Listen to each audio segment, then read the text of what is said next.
I am Whitney Dawn and Miguel, the leader of Group 4. I will present about the real-life situation using a function.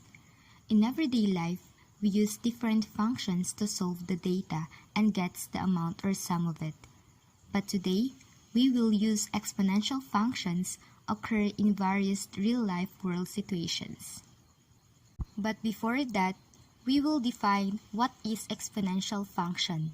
So exponential function, it is a function with the base b, a form of fx is equals to b raised to x, or y is equals to b raised to x, where b is greater than 0, b is not equal to 1, and x is any real number. In exponential function, we use compound interest.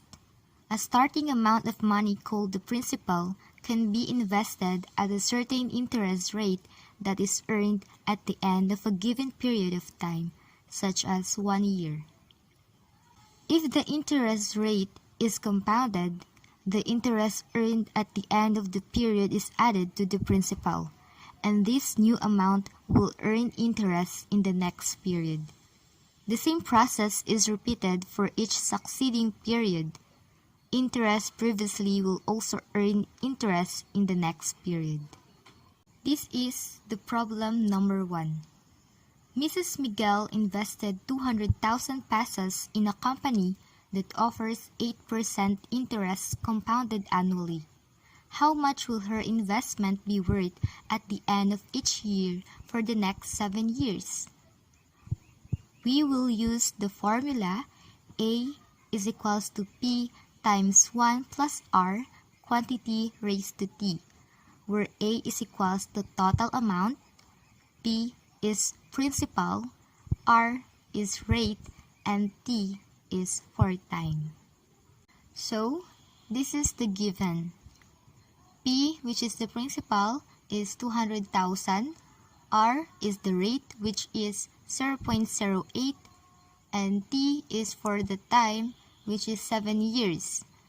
How we get that 0.08 in that rate? In order to get that, we will convert percent to decimal.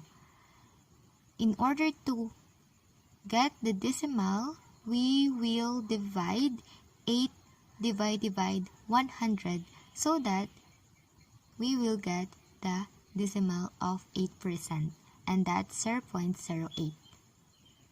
This is the solution.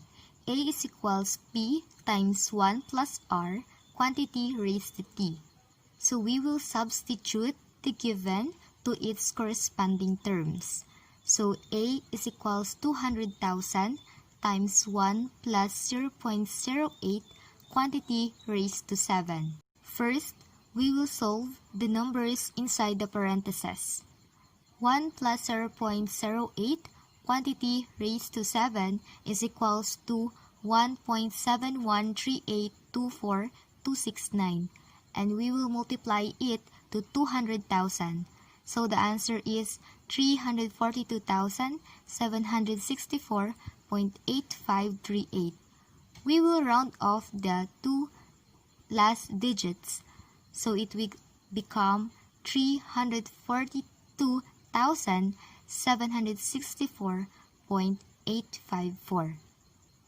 So the conclusion is, therefore, after 7 years, Mrs. Miguel will have a total amount investment of 342,764.854 pesos. That's for the problem number 1. So, we know how to solve it. Then, let's try another one, which is the problem number 2. So, this is the problem number 2. A deposit of 150,000 pesos earns 2% interest compounded annually. How much money is in the bank after 4 years? So, the formula is also the formula we use in problem number 1. A is equals to P times 1 plus R quantity raised to T, where A is the total amount, P is the principal, R is rate, and T is for time. Then the given, P is equals to 150,000 pesos, which is the principal, R, which is the rate, 0.02, and T is for the time, which is 4 years. So, how we get the rate? Like in the problem number 1, we divide 100. So, we get that 0.02. This is the solution.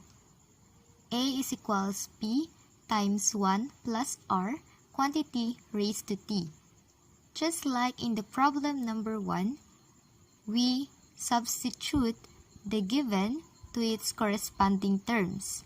So, A is equals to 150,000 times 1 plus 0.02, quantity raised to 4. So, we will solve the numbers in the parentheses, which is 1 plus 0.02, quantity raised to 4. The answer is 1.08243216, and we will multiply it to 150,000, so the answer is 162,364.824. We will not to round off it because the number cannot be round off. So, the conclusion is, therefore, after 7 years, Mrs. Miguel will have a total amount investment of 162,364.824. So, the problem in number 1 is also connected in number 2, which is the person is Mrs. Miguel. She is the one who invests the money. In solving the investments of money, the best equation to use in order to solve the sum of it in the said years is by using exponential function in compound interest with the formula of A is equals to P times 1 plus R, quantity raised to T, where A is the total amount, P is the principal, R is for rate, and T is for time. Always remember that formula so that it is easy for us to solve the investments of money. That's all. I hope that you learned something about the compound interest in solving compound interest using exponential function. Once again, we are the Group 4 of Batch 1, St. Anthony of Padua. Thank you. I hope we report it clearly and solve it properly. Keep safe and God bless us all.